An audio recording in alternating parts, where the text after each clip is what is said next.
Joe here talking about Old Time 34 SWOT analysis. If we start looking at some of the strengths, my beverage does focus on a specific group of customers. We're looking for a very, very small percentage of people to find our niche. With that, we have a very refined taste. We're different. We're different from everybody else. We're so simple that makes us different. We start looking towards weaknesses within our business. We start looking at the lack of our customer base. Or yes, we're looking at a fine-tuned group of people, but again, that makes our window of sales very, very small.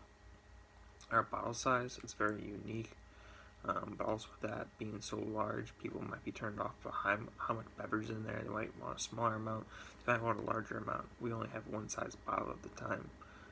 We do have many opportunities with that. Our location being based in Detroit and targeted towards the large universities in the area, it does give us a lot of opportunity to go in and make some big impacts with the kids.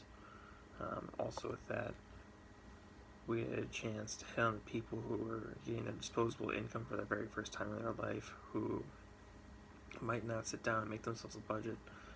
We are going to kind of plan that a little bit more, kind of go on and attack them, plan nostalgia for them, to come on and try to buy our beverages.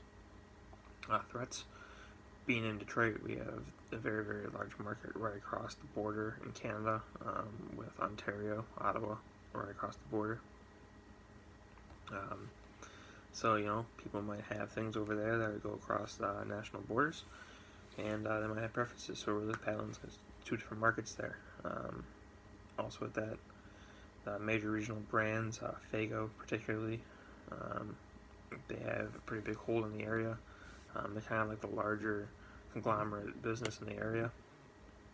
But when we start breaking down those competitors that we do have that are a little more closer to our beverage, Pennsylvania Dutch, it's a national brand, but it operates on a small scale.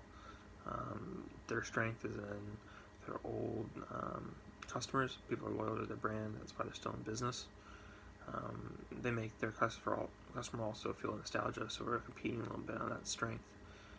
Their weaknesses, their website's oversimplified to where it really hasn't kept with modern times. People might get on there and they might get turned off, might see that the company can't innovate and stay current. They don't really target a specific group, they just kind of say, here's our product, take it or leave it. Some of the opportunities they have is that if they were to update their market, because there's so much work to be done on their websites, they can kind of branch out more into the internet world with social media and such. Again, their nostalgic feeling is such a strong feeling in their customers. They do have the opportunity to play on that in a great deal of ways. Threats they have, they're online, so you're not really going to run into a store. You specifically have to go out and get it, so if people aren't thinking about your product in their everyday life, they're not going to buy it. Their lack of marketing, again, can really hurt them, since they're not really going out and putting themselves in people's mind. The people have to really be thinking about that product to go out and get it.